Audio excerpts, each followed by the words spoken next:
Good evening. Good evening. Good evening. I am still Blue Moony, fantasy writer and shy magical library in human skin. Oh, dearie me. Yes, there was some difficulties in getting the small one to sleep tonight. Unfortunately, a nap took place during the afternoon. And whenever that happens, yes, sleep eludes us. Yes, I kept sneaking away to try to set things up ready to go. And yes, I did my best, but it was after 10 by the time she was actually asleep. And usually when it takes this long for her to sleep, she sleeps quite restlessly as well, so I'm going to try to keep one ear out of my headphones. Otherwise, yes, I may not hear her, which would not be good. So apologies in advance if I need to slip away now and then to try to settle her down. How are we all this evening? How are we? Yes, we can't really complain over here, just the usual feeling slightly off that I'm sure most people experience these days. Well, we should probably jump right into the story, shouldn't we? Yes, please let me know if there's anything going on with audio levels that could be tweaked to improve your viewing and listening experience. Because the small one took some time to fall asleep, I haven't been able to adjust my phone properly. I use it to play her music to help her sleep, and it's still playing. So yes, usually I have my phone set up with the stream in the background so I can check things are working now and then when I have to. But yes, that's not on tonight. So if there's anything going on, please let me know. Rightio, shall we jump in? I'm quite sure we were up to chapter 12. Chapter 12 of the War of the Worlds, which is called What I Saw of the Destruction of Weybridge and Shepperton. Let's get into it. As the dawn grew brighter, we withdrew from the window from which we had watched the Martians and went very quietly downstairs. The artilleryman agreed with me that the house was no place to stay in. He proposed, he said, to make his way Londonward and thence rejoin his battery, number 12 of the horse artillery. My plan was to return at once to Leatherhead, and so greatly had the strength of the Martians impressed me that I had determined to take my wife to New Haven and go with her out of the country forthwith. For I already perceived clearly that the country about London must inevitably be the scene of a disastrous struggle before such creatures as these could be destroyed. Between us and Leatherhead, however, lay the third cylinder, with its guarding giants. Had I been alone, I think I should have taken my chance and struck across country. But the artilleryman dissuaded me. It's no kindness to the right sort of wife, he said, to make her a widow. And in the end I agreed to go with him, under cover of the woods, northward as far as Street Cobham before I parted with him. Thence I would make a big detour by Epsom to reach Leatherhead. I should have started at once, but my companion had been in active service, and he knew better than that. He made me ransack the house for a flask, which he filled with whisky, and we lined every available pocket with packets of biscuits and slices of meat. Then we crept out of the house and ran as quickly as we could down the ill-made road by which I had come overnight. The houses seemed deserted. In the road lay a group of 3 charred bodies close together, struck dead by the heat ray, and here and there were things that people had dropped: a clock, a slipper, a silver spoon, and the like poor valuables. At the corner, turning up towards the post office, a little cart filled with boxes and furniture, and horseless, heeled over on a broken wheel. A cash box had been hastily smashed open and thrown under the debris. Except the lodge at the orphanage, which was still on fire, none of the houses had suffered very greatly here. The heat ray had shaved the chimney tops and passed. Yet, save ourselves, there did not seem to be a living soul on Maybury Hill. The majority of the inhabitants had escaped, I suppose, by way of the old walking road, the road I had taken when I drove to Leatherhead. Or they had hidden. We went down the lane by the body of the man in black, sodden now from the overnight hail, and broke into the woods at the foot of the hill. We pushed through these towards the railway without meeting a soul. The woods across the line were but the scarred and blackened ruins of woods. For the most part the trees had fallen, but a certain proportion still stood, dismal grey stems with dark brown foliage instead of green. On our side the fire had done no more than scorch the nearer trees. It had failed to secure its footing. In one place the woodmen had been at work on Saturday. Trees, felled and freshly trimmed, lay in a clearing with heaps of sawdust by the sawing machine and its engine. Hard by was a temporary hut, deserted. There was not a breath of wind this morning, and everything was strangely still. Even the birds were hushed, and as we hurried along, I and the artilleryman talked in whispers and looked now and again over our shoulders. Once or twice we stopped to listen. After a time we drew near the road, and as we did so we heard the clatter of hoofs and saw through the tree stems 3 cavalry soldiers riding slowly towards Woking. We hailed them and they halted while we hurried towards them. It was a lieutenant and a couple of privates of the 8th Hussars, with a stand like a theodolite. A theodolite? What is that? Which the artilleryman told me was a heliograph. Theodolite, just give me a moment, let's have a look at that.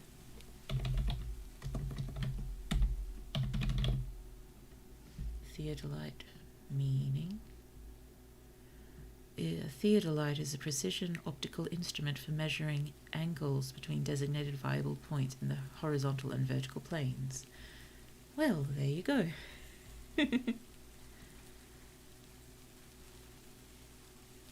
You were the first men I've seen coming this way this morning, said the lieutenant. What's brewing? His voice and face were eager. The men behind him stared curiously.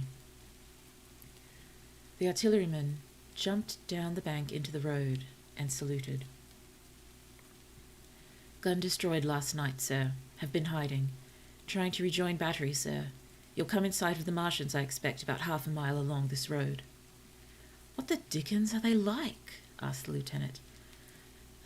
Giants in armour, sir. 100 feet high. 3 legs and a body like aluminium, with a mighty great head and a hood, sir. Get out, said the lieutenant. What confounded nonsense. You'll see, sir.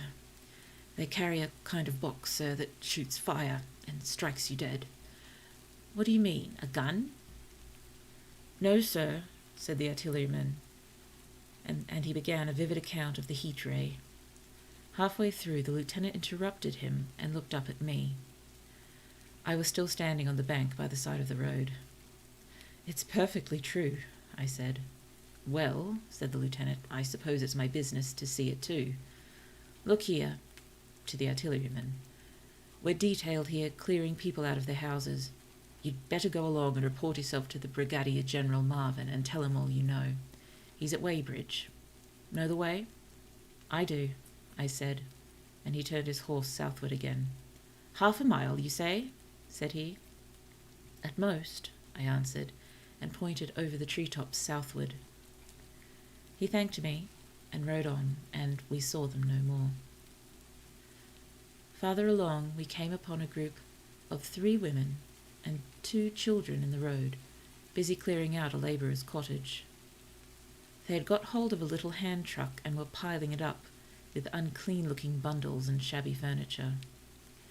They were all too assiduously engaged to talk to us as we passed. By Byfleet Station, we emerged from the pine trees and found the country calm and peaceful under the morning sunlight. We were far beyond the range of the heat ray, and had it not been for the silent desertion of some of the houses, the stirring movement of packing in others, and the knot of soldiers standing on the bridge over the railway and staring down the lines towards Woking, the day would have seemed very like any other Sunday.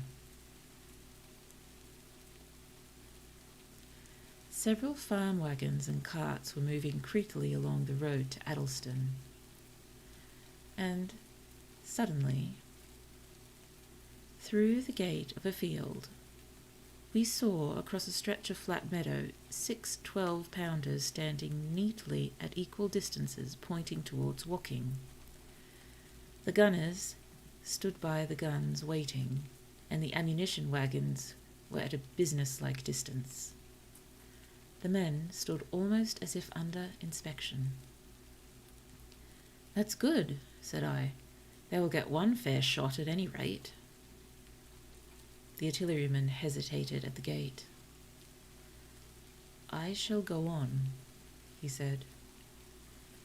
Farther on towards Weybridge, just over the bridge, there were a number of men in white fatigue jackets throwing up a long rampart and more guns behind. It's bows and arrows against the lightning anyhow, said the artilleryman. They haven't seen the fire beam yet. The officers, who were not actively engaged, stood and stared over the treetops southwestward, and the men digging would stop every now and then to stare in the same direction. Byfleet was in a tumult, people packing, and a score of hussars, some of them dismounted, some on horseback, were hunting them about. 3 or 4 black government wagons with crosses in white circles and an old omnibus among the other vehicles were being loaded in the village street. There were scores of people, most of them sufficiently sabbatical to have assumed their best clothes. The soldiers were having the greatest difficulty in making them realize the gravity of their position. We saw one shriveled old fellow with a huge box and a score or more of flower pots containing orchids, angrily expostulating with the corporal, who would leave them behind. I stopped and gripped his arm. "Do you know what's over there?" I said, pointing at the pine tops that hid the Martians. "Eh?" said he, turning. "I was explaining these is valuable." "Death," I shouted. "Death is coming. Death." And leaving him to digest that if he could, I hurried on after the artilleryman. At the corner, I looked back. The soldier had left him, and he was still standing by his box with the pots of orchids on the lid of it, and staring vaguely over the trees. No one in Weybridge could tell us where the headquarters were established. The whole place was in such confusion as I had never seen in any town before. Carts, carriages everywhere, the most astonishing miscellany of conveyances and horse flesh. Horse flesh. I can say that word. It is a reasonably simple one.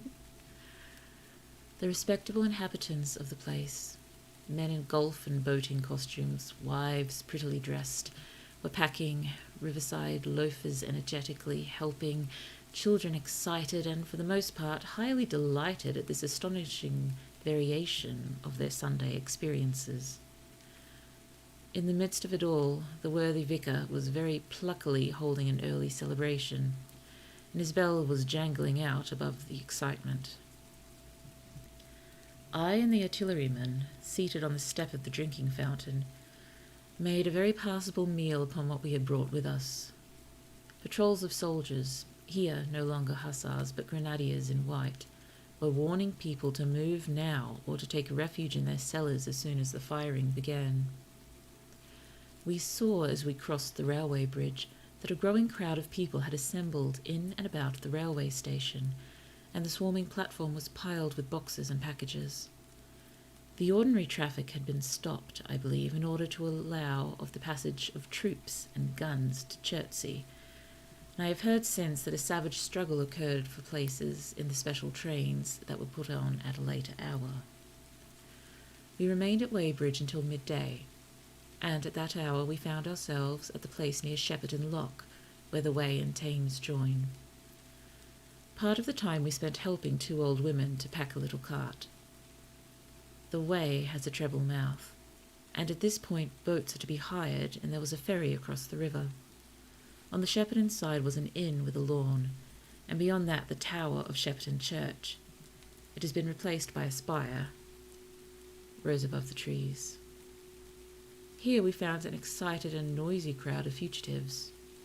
As yet the flight had not yet grown to a panic, but there were already far more people than all the boats going to and fro could enable to cross. People came panting along under heavy burdens.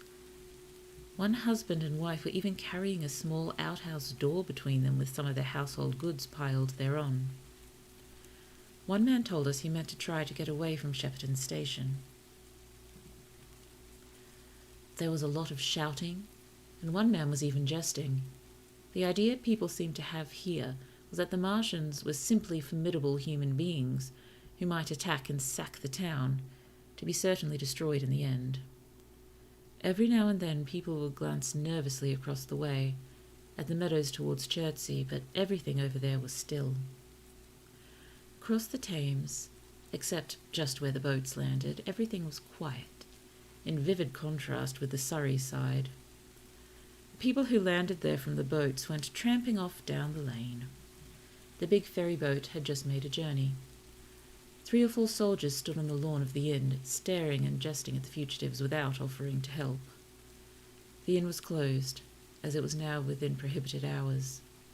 "What's that?" cried a boatman, and "Shut up, you fool," said a man near me to a yelping dog.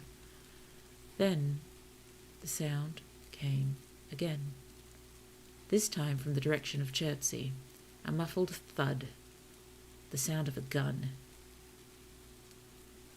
The fighting was beginning. Almost immediately, unseen batteries across the river to our right, unseen because of the trees, took up the chorus, firing heavily one after the other. A woman screamed. Everyone stood arrested by the sudden stir of battle, near us, and yet invisible to us. Nothing was to be seen save flat meadows, cows feeding unconcernedly for the most part, and silvery pollard willows motionless in the warm sunlight. "The soldiers will stop him," said a woman beside me, doubtfully. A haziness rose over the treetops. Then, suddenly, we saw a rush of smoke far away up the river, a puff of smoke that jerked up into the air and hung, and forthwith the ground heaved underfoot, and a heavy explosion shook the air, smashing 2 or 3 windows in the houses near and leaving us astonished. "Here they are!" shouted a man in a blue jersey. "Yonder! Do you see them? Yonder!" Quickly, one after the other, 1, 2, 3, 4 of the armoured Martians appeared, far away over the little trees, across the flat meadows that stretched towards Chertsey, and striding hurriedly towards the river. Little cowled figures they seemed, at first, going with a rolling motion and as fast as flying birds. Then, advancing obliquely towards us, came a fifth. Their armoured bodies glittered in the sun as they swept swiftly forward upon the guns, growing rapidly larger as they drew nearer. One on the extreme left, the remotest, that is, flourished a huge case high in the air, and the ghostly, terrible heat ray that I had already seen on Friday night smote towards Chertsey and struck the town. At sight of these strange, swift, and terrible creatures, the crowd near the water's edge seemed to me to be a moment horror-struck. There was no screaming or shouting, but a silence. Then a hoarse murmur and a movement of feet, a splashing from the water. A man too frightened to drop the portmanteau. Just let me look that up, sorry. What is that? Portmanteau, a large travelling bag typically made of stiff leather and opening into 2 equal parts. I'm not even sure I'm pronouncing that correctly. Oh well. Hopefully close enough. A man too frightened to drop the portmanteau he carried on his shoulder swung round and sent me staggering with a blow from the corner of his burden. A woman thrust at me with her hand and rushed past me. I turned with the rush of people, but I was not too terrified for thought. The terrible heat ray was in my mind. To get under water, that was it. "Get under water!" I shouted, unheeded. I faced about again and rushed towards the approaching Martian, rushed right down the gravelly beach and headlong into the water. Others did the same. A boatload of people, putting back, came leaping out as I rushed past. The stones under my feet were muddy and slippery, and the river was so low that I ran perhaps 20 feet, scarcely waist deep. Then, as the Martian towered overhead, scarcely a couple of 100 yards away, I flung myself forward under the surface. The splashes of the people in the boats leaping into the river sounded like thunderclaps in my ears. People were landing hastily on both sides of the river. But the Martian machine took no more notice for the moment of... Let me try that again, sorry. But the Martian machine took no more notice for the moment of the people running this way and that than a man would of the confusion of ants in a nest against which his foot has kicked. When, half suffocated, I raised my head above the water, the Martian's hood pointed at the batteries that were still firing across the river, and as it advanced it swung loose what must have been the generator of the heat ray. In another moment it was on the bank, and in a stride wading halfway across. The knees of its foremost legs bent at the farther bank, and in another moment it had raised itself to its full height again, close to the village of Shepperton. Forthwith the 6 guns which, unknown to anyone on the right bank, had been hidden behind the outskirts of that village, fired simultaneously. The sudden near concussion, the last close upon the first, made my heart jump. The monster was already raising the case generating the heat ray as the first shell burst 6 yards above the hood. I gave a cry of astonishment. I saw and thought nothing of the other 4 Martian monsters. My attention was riveted upon the nearer incident. Simultaneously, 2 other shells burst in the air near the body as the hood twisted round in time to receive, but not in time to dodge, the 4th shell. The shell burst clean in the face of the thing. The hood bulged, flashed, and whirled off in a dozen tattered fragments of red flesh and glittering metal. "Hit!" shouted I, with something between a scream and a cheer. I heard answering shouts from the people in the water about me. I could have leapt out of the water with that momentary exultation. The decapitated colossus reeled like a drunken giant, but it did not fall over. It recovered its balance by a miracle, and, no longer heeding its steps, and with a camera that fired the heat ray now rigidly upheld, it reeled swiftly upon Shepperton. The living intelligence, the Martian within the hood, was slain and splashed to the four winds of heaven, splashed to the four winds of heaven, and the thing was now but a mere intricate device of metal whirling to destruction. It drove along in a straight line, incapable of guidance. It struck the tower of Shepperton Church, smashing it down as the impact of a battering ram might have done, swerved aside, blundered on, and collapsed with tremendous force into the river, out of my sight. A violent explosion shook the air, and a spout of water, steam, mud, and shattered metal shot far up into the air.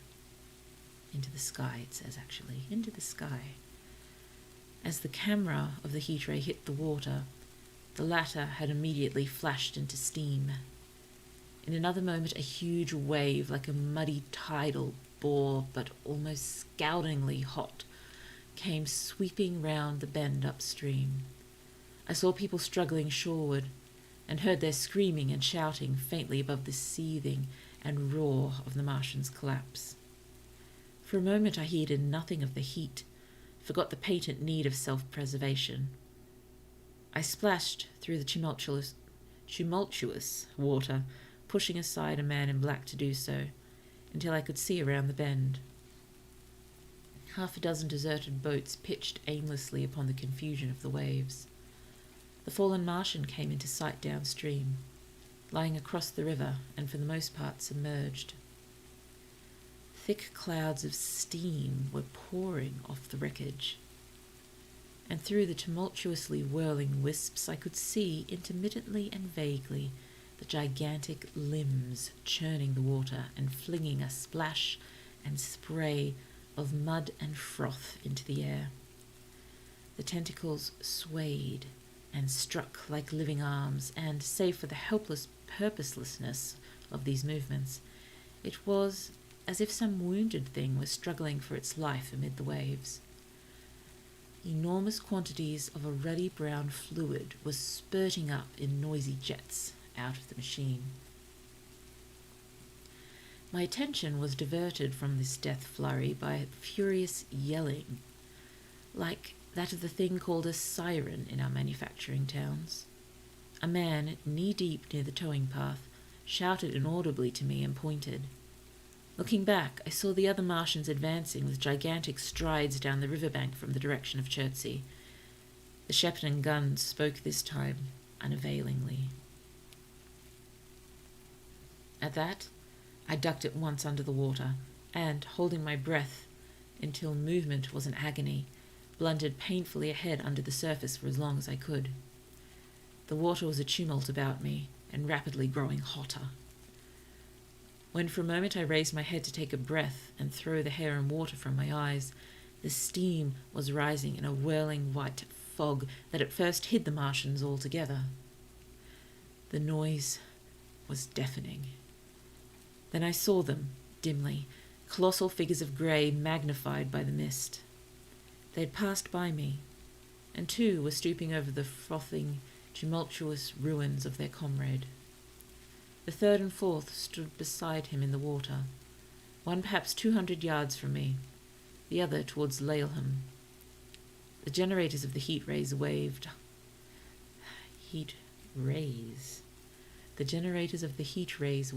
high, and the hissing beams smote down this way and that. The air was full of sound, a deafening and confusing conflict of noises. The clangorous din of the Martians, the crash of falling houses, the thud of trees, fences, sheds flashing into flame, and the crackling and roaring of fire.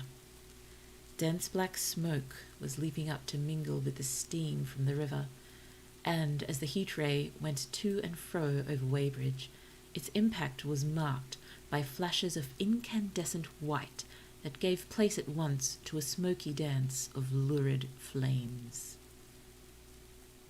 The nearer houses still stood intact, awaiting their fate, shadowy, faint, and pallid in the steam, with the fire behind them going to and fro. For a moment, perhaps, I stood there, breast high in the almost boiling water, dumbfounded at my position, hopeless of escape. Through the reek I could see the people who had been with me in the river scrambling out of the water through the reeds, like little frogs hurrying through grass from the advance of a man, or running to and fro in utter dismay on the towing path. Then, suddenly, the white flashes of the heat ray came leaping towards me. The houses caved in as they dissolved at its touch, and darted out of the flames. The trees changed to fire with a roar. The ray flickered up and down the towing path, licking off the people who ran this way and that, and came down to the water's edge not 50 yards from where I stood. It swept across the river to Shepperton, and the water in its track rose in a boiling wheel crested with steam. I turned shoreward. In another moment the huge wave, well nigh at the boiling point, had rushed upon me. I screamed aloud, and scalded, half-blinded, agonized, I staggered through the leaping, hissing water towards the shore. Had my foot stumbled, it would have been the end. I fell helplessly, in full sight of the Martians, upon the broad, bare, gravelly spit that runs down to mark the angle of the Wey and the Thames. I expected nothing but death. I have a dim memory of the foot of a Martian coming down within a score of yards of my head, driving straight into the loose gravel, whirling it this way and that and lifting again. Of a long suspense, and then of the four carrying the debris of their comrade between them, now clear and then presently faint through a veil of smoke, receding interminably, as it seemed to me, across a vast space of river and meadow. And then, very slowly, I realized that, by a miracle, I had escaped. And now we are up to chapter 13, How I Fell In with the Curate. And I'm just going to pause here just for a moment and jump across to our Be Right Back screen. Just hold on a moment, please.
Back again. Sorry about that.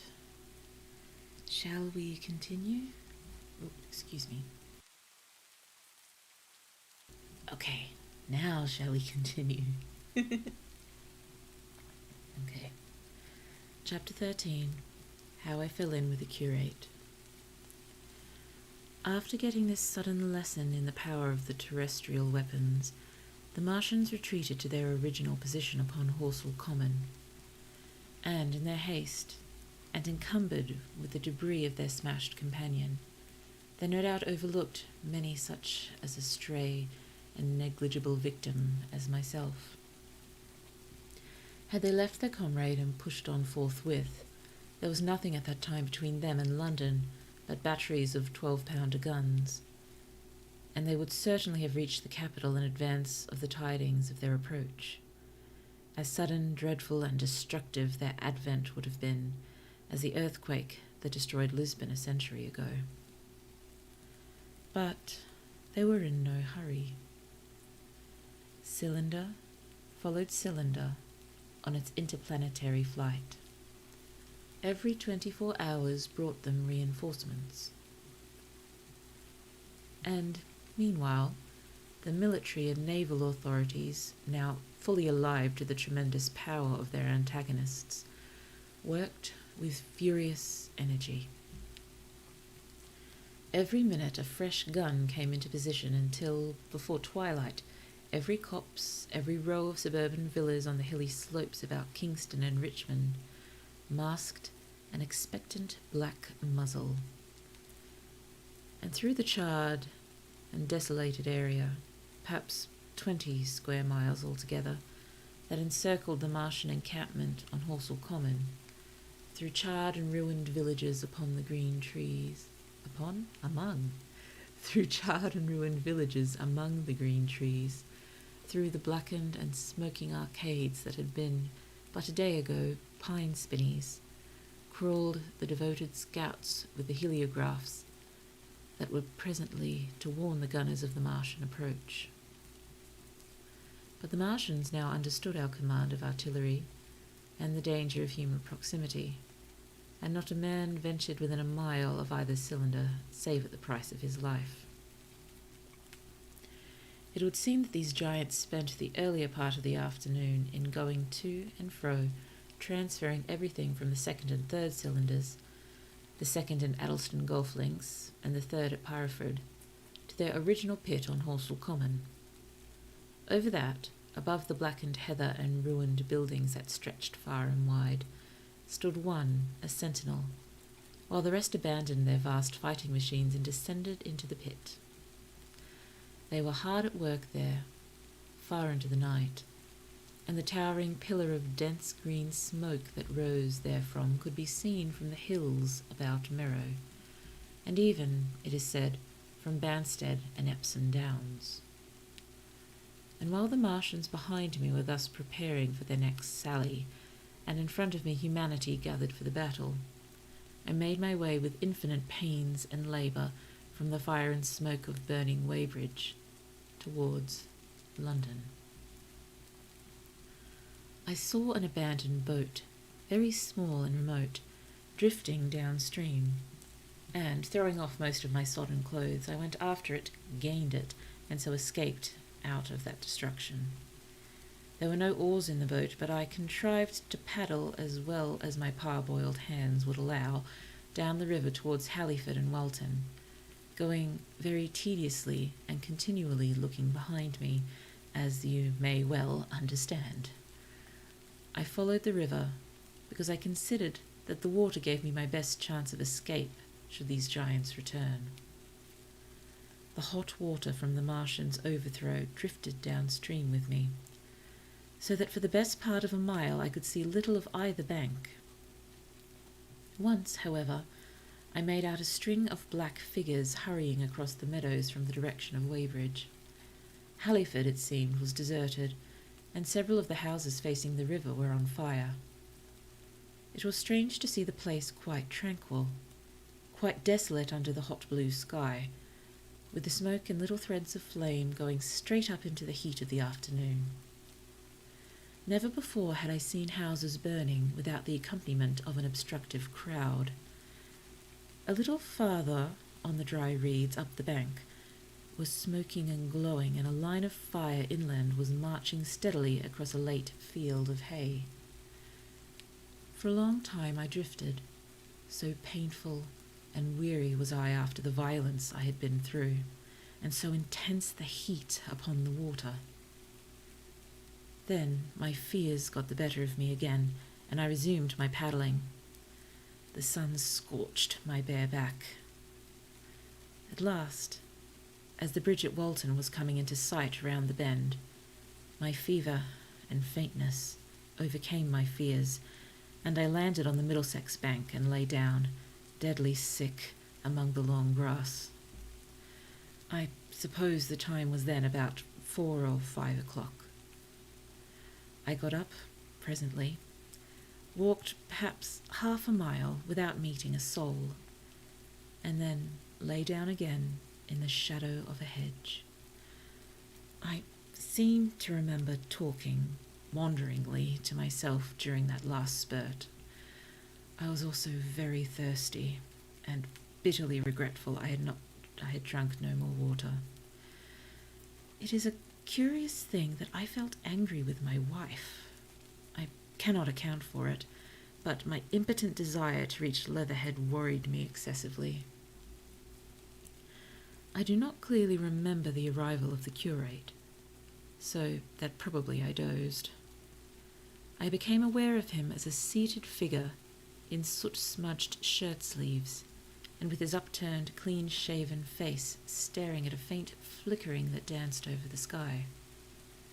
The sky was what is called a mackerel sky, rows and rows of faint down plumes of cloud, just tinted with the midsummer sunset. I sat up, and at the rustle of my motion, he looked at me quickly. "Have you any water?" I asked abruptly. He shook his head. "You've been asking for water for the last hour," he said. For a moment we were silent, taking stock of each other. I dare say he found me a strange enough figure, naked save for my water-soaked trousers and socks, scalded, and my face and shoulders blackened by the smoke. His face was a fair weakness, his chin retreated, and his hair lay in crisp, almost flaxen curls on his low forehead, and his eyes were rather large, pale blue and blankly staring. He spoke abruptly, looking vacantly away from me. "What does it mean?" he said. "What do these things mean?" I stared at him and made no answer. He extended a thin white hand and spoke in an almost complaining tone. "Why are these things permitted? What sins have we done?" The morning service was over. I was walking through the roads to clear my brain for the afternoon, and then fire, earthquake, death, as if it were Sodom or Gomorrah. All our work undone, all the work. What are these Martians? "What are we?" I answered, clearing my throat. He gripped his knees and turned to look at me again. For half a minute, perhaps, he stared silently. "I was walking through the roads to clear my brain," he said, "and suddenly, fire, earthquake, death." He relapsed into silence, with his chin now sunken almost to his knees. Presently he began waving his hand. "All the work, all the Sunday schools. What have we done? What has Weybridge done? Everything gone. Everything destroyed. The church. We rebuilt it only 3 years ago. Gone. Swept out of existence. Why?" Another pause, and he broke out again like one demented. "The smoke of her burning goeth up for ever and ever," he shouted. His eyes flamed, and he pointed a lean finger in the direction of Weybridge. By this time I was beginning to take his measure. The tremendous tragedy in which he had been involved, it was evident he was a fugitive from Weybridge, had driven him to the very verge of his reason. "Are we far from Sunbury?" I said in a matter-of-fact tone. "What are we to do?" he asked. "Are these creatures everywhere? Has the earth been given over to them? Are we far from Sunbury?" "Only this morning I officiated at early celebration." "Things have changed," I said quietly. "You must keep your head. There is still hope." "Hope?" "Yes, plentiful hope for all this destruction." I began to explain my view of our position. He listened at first, but as I went on, the interest dawning in his eyes gave place to their former stare, and his regard wandered from me. "This must be the beginning of the end," he said, interrupting me. "The end, the great and terrible day of the Lord, when men shall call upon the mountains and rocks to fall upon them and hide them from the face of him that sitteth upon the throne." I began to understand the position. I ceased my laboured reasoning, struggled to my feet, and, standing over him, laid my hand on his shoulder. "Be a man," said I. "You are scared out of your wits. What good is religion if it collapses under calamity? Think of what earthquakes and floods and wars and volcanoes have done before to men. Did you think God had exempted Weybridge? He is not an insurance agent." I like that line. That is a good line. For a time, he sat in blank silence. "But how can we escape?" he asked suddenly. "They are invulnerable. They are pitiless." "Neither the one nor perhaps the other," I answered. "And the mightier they are, the more sane and wary should we be. One of them was killed yonder not 3 hours ago." "Killed?" he said, staring about him. "How can God's ministers be killed?" "I saw it happen," I proceeded to tell him. We have chanced to come in for the thick of it," said I, "and that is all." "What is that flicker in the sky?" he asked abruptly. I told him it was the heliograph signalling, that it was the sign of human help and effort in the sky. "We are in the midst of it," I said, quiet as it is. "That flicker in the sky tells of the gathering storm. Yonder, I take it, are the Martians, and Londonward, where those hills rise about Richmond and Kingston, and the trees give cover, earthworks are being thrown up and guns are being placed. Presently the Martians will be coming this way again." And even as I spoke, he sprang to his feet and stopped me by a gesture. "Listen," he said.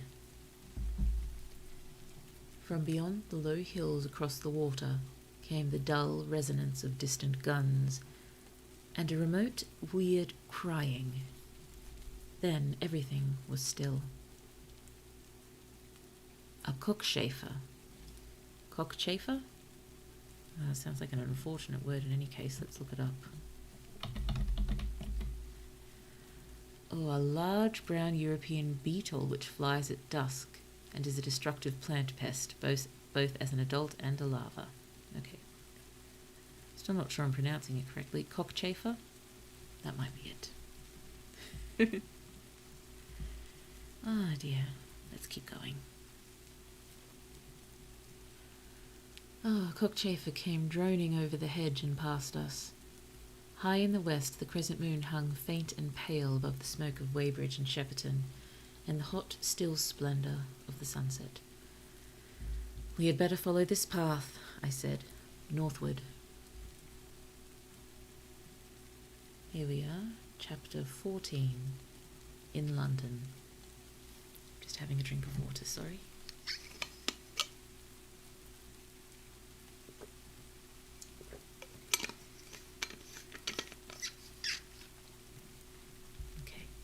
Chapter 14 in London. Sorry, just had a horrible thought that my mic was still muted. I have not made that mistake again, thank goodness. Oh dear. Rightio. My younger brother was in London when the Martians fell at Woking. He was a medical student working for an imminent examination, and he heard nothing of the arrival until Saturday morning. The morning papers on Saturday contained, in addition to lengthy special articles on the planet Mars, on life in the planets and so forth, a brief and vaguely worded telegram all the more striking for its brevity. The Martians, alarmed by the approach of a crowd, had killed a number of people with a quick-firing gun, so the story ran. The telegram concluded with the words, "Formidable as they seem to be, the Martians have not moved from the pit into which they have fallen, and indeed seem incapable of doing so. Probably this is due to the relative strength of the Earth's gravitational energy." On that last text, their leader writer expanded very comfortingly. Of course, all the students in the crammer's biology class, to which my brother went that day, were intensely interested, but there were no signs of any unusual excitement in the streets. The afternoon papers puffed scraps of news under big headlines. They had nothing to tell beyond the movements of troops about the common, and the burning of the pine woods between Woking and Weybridge, until 8. Then the St. James Gazette, in an extra special edition, announced the bare fact of the interruption of telegraphic communication. This was thought to be due to the falling of burning pine trees across the line. Nothing more of the fighting was known that night, the night of my drive to Leatherhead and back. My brother felt no anxiety about us, as he knew from the descriptions in the papers that the cylinder was a good 2 miles from my house. He made up his mind to run down that night to me, in order, he says, to see the things before they were killed. He dispatched a telegram, which never reached me, about 4 o'clock, and spent the evening at the music hall.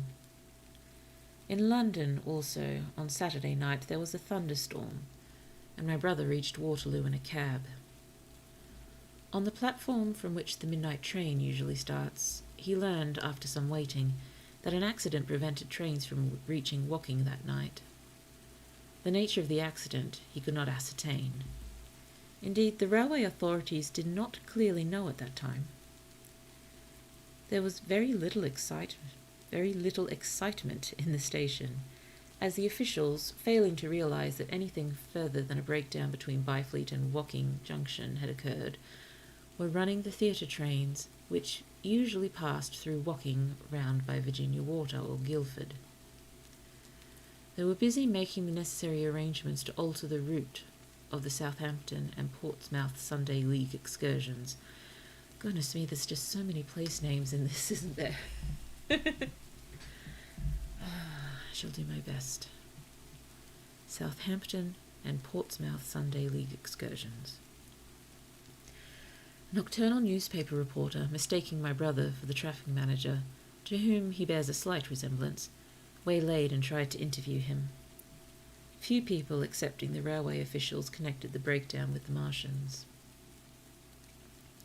I have read in another account of these events that on Sunday morning all London was electrified by the news from Woking. As a matter of fact, there was nothing to justify that very extravagant phrase. Plenty of Londoners did not hear of the Martians until the panic of Monday morning. Those who did took some time to realize all that the hastily worded telegrams in the Sunday papers conveyed. The majority of people in London do not read Sunday papers. The habit of personal security, moreover, is so deeply fixed in the Londoner's mind, and startling intelligence so much as matter of course in the papers, that they could read without any personal tremors. About 7 o'clock last night the Martians came out of the cylinder, and, moving about under an armour of metallic shields, have completely wrecked Woking Station with the adjacent houses, and massacred an entire battalion of the Cardigan Regiment. No details are known. Maxims have been absolutely useless against their armour. The field guns have been disabled by them. Flying hussars have been galloping into Chertsey. The Martians appear to be moving slowly towards Chertsey or Windsor. Great anxiety prevails in West Surrey, and earthworks are being thrown up to check the advance Londonward. That was how the Sunday Sun put it, and a clever and remarkably prompt handbook article in the Referee compared the affair to a menagerie suddenly let loose in a village. No one in London knew positively of the nature of the armoured Martians, and there was still a fixed idea that these monsters must be sluggish, crawling, creeping painfully. Such expressions occurred in almost all the earlier reports. None of the telegrams could have been written by an eyewitness of their advance. The Sunday papers printed separate editions as further news came to hand, some even in default of it.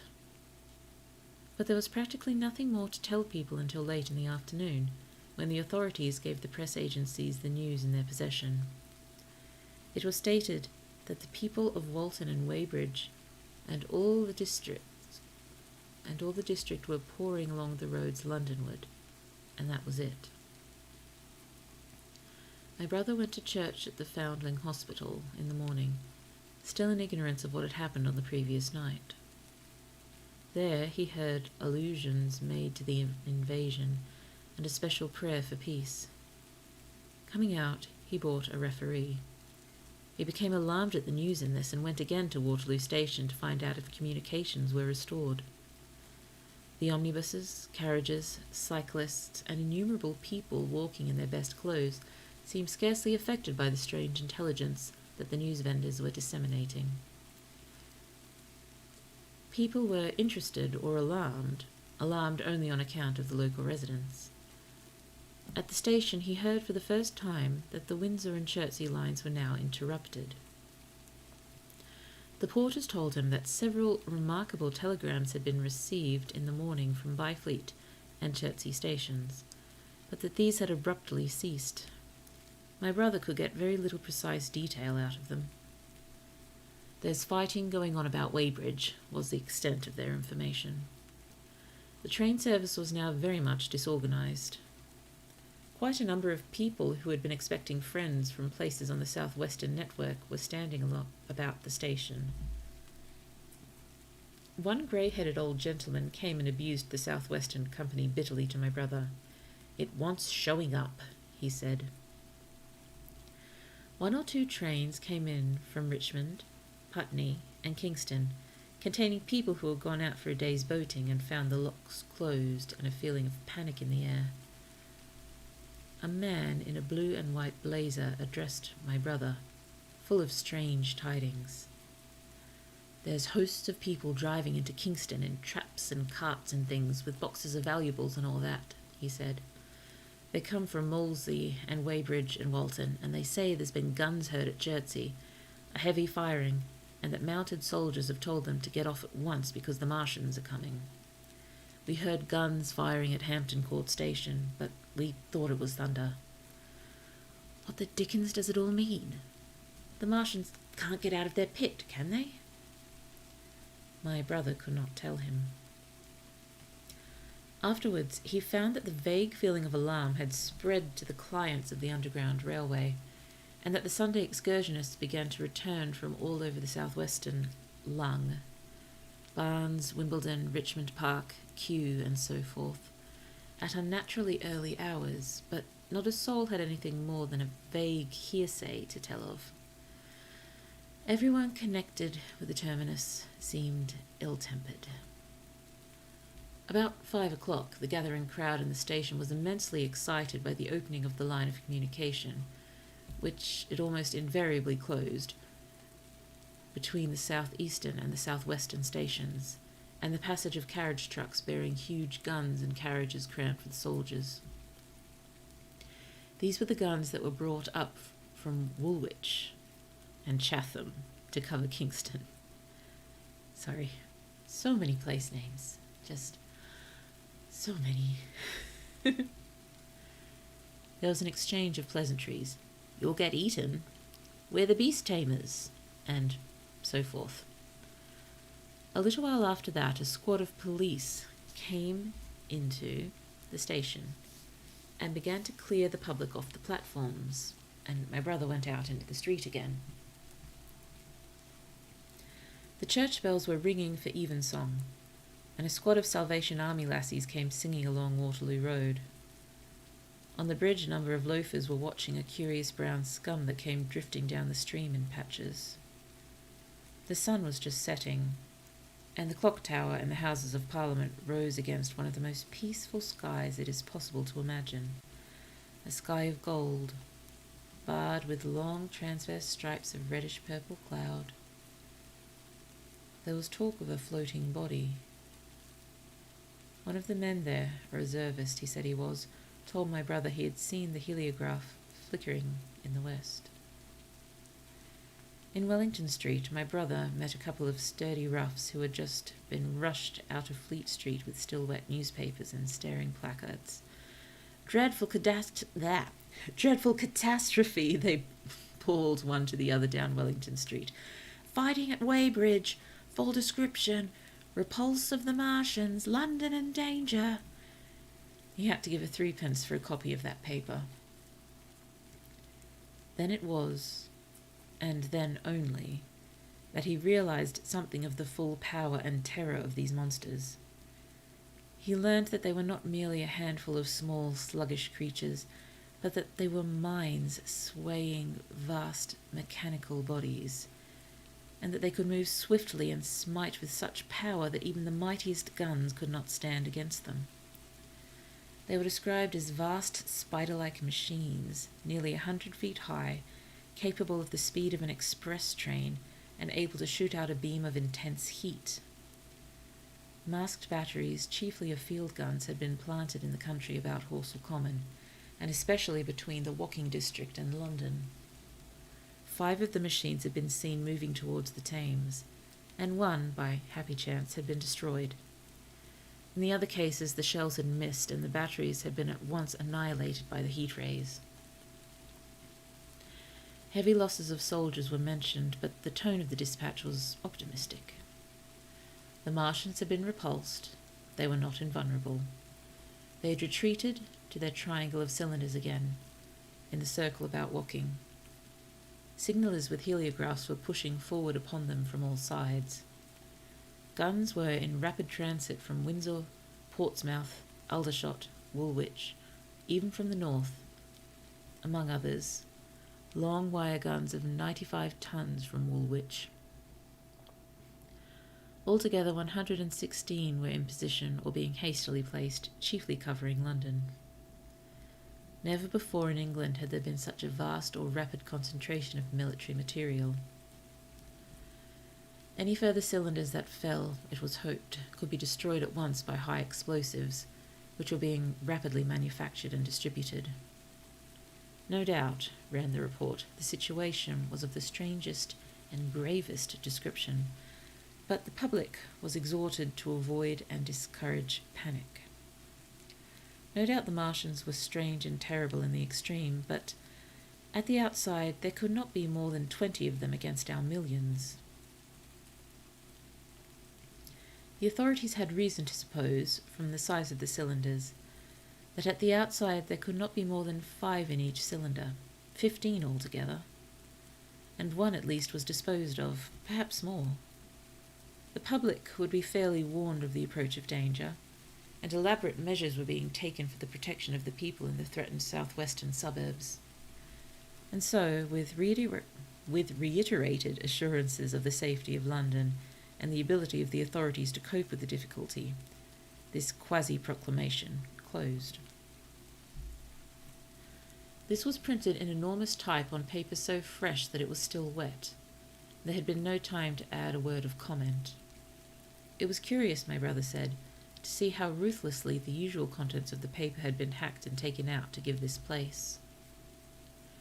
All down Wellington Street, people could be seen fluttering out the pink sheets and reading, and the Strand was suddenly noisy with the voices of an army of hawkers following these pioneers. Men came scrambling off buses to secure copies. Certainly this news excited people intensely, whatever their previous apathy. The shutters of a map shop in the Strand were being taken down, my brother said, and a man in his Sunday raiment, lemon-yellow gloves even, was visible inside the window, hastily fastening maps of Surrey to the glass. Going on along the Strand to Trafalgar Square, the paper in his hand, my brother saw some of the fugitives from West Surrey. There was a man with his wife and 2 boys and some articles of furniture in a cart such as greengrocers use. He was driving from the direction of Westminster Bridge, and close behind him came a hay wagon with 5 or 6 respectable-looking people in it, and some boxes and bundles. The faces of these people were haggard, and their entire appearance contrasted conspicuously with the Sabbath-best appearance of the people on the omnibuses. So yes, I think I've been confused a few times by the use of the word fugitive. I'm guessing used here it means something more along the lines of refugee. I'm not sure of the 2 words having been interchangeable at any point, really. I don't really think it's appropriate. Refugees are not fugitives. I thought fugitives, yeah, it's got such a negative connotations with it, doesn't it? Yes, but I'm assuming he means refugees. People in fashionable clothing peeped at them out of cabs. They stopped at the square as if undecided which way to take, and finally turned eastward along the Strand.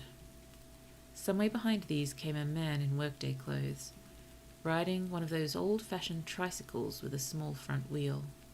He was dirty and white in the face. My brother turned down towards Victoria and met a number of such people. He had a vague idea that he might see something of me. He noticed an unusual number of police regulating the traffic. Some of the refugees, there we go, that's better, were exchanging news with the people on the omnibuses. One was professing to have seen the Martians. "Boilers on stilts, I tell you, striding along like men." Most of them were excited and animated by their strange experience. Beyond Victoria, the public houses were doing a lively trade with these arrivals. At all the street corners, groups of people were reading papers, talking excitedly, or staring at these unusual Sunday visitors. They seemed to increase as night drew on, until at last the roads, my brother said, were like Epsom High Street on a Derby day. My brother addressed several of these fugitives and got unsatisfactory answers from most. None of them could tell him any news of Woking, except one man who assured him that Woking had been entirely destroyed on the previous night. "I come from Byfleet," he said. "A man on a bicycle came through the place in the early morning and ran from door to door, warning us to come away. Then came soldiers. We went out to look, and there were clouds of smoke to the south, nothing but smoke, and not a soul coming that way. Then we heard the guns at Chertsey and folks coming from Weybridge. So I've locked up my house and come on." At that time, there was a strong feeling in the streets that the authorities were to blame for their incapacity to dispose of the invaders without all this inconvenience. About 8 o'clock, a noise of heavy firing was distinctly audible all over the south of London. My brother could not hear it for the traffic in the main thoroughfares, but by striking through the quiet back streets to the river, he was able to distinguish it quite plainly. He walked from Westminster to his apartments near Regent's Park, about 2. He was now very anxious on my account, and disturbed at the evident magnitude of the trouble. His mind was inclined to run, even as mine had run on Saturday, on military details. He thought of all those silent, expectant guns, of the sudden nomadic countryside. He tried to imagine boilers on stilts, 100 feet high. There were 1 or 2 cartloads of refugees passing along Oxford Street, and several in the Marylebone Road. But so slowly was the news spreading that Regent Street and Portland Place were full of their usual Sunday night promenaders, albeit they talked in groups, and along the edge of Regent's Park there were many silent couples walking out together under the scattered gas lamps, as ever there had been.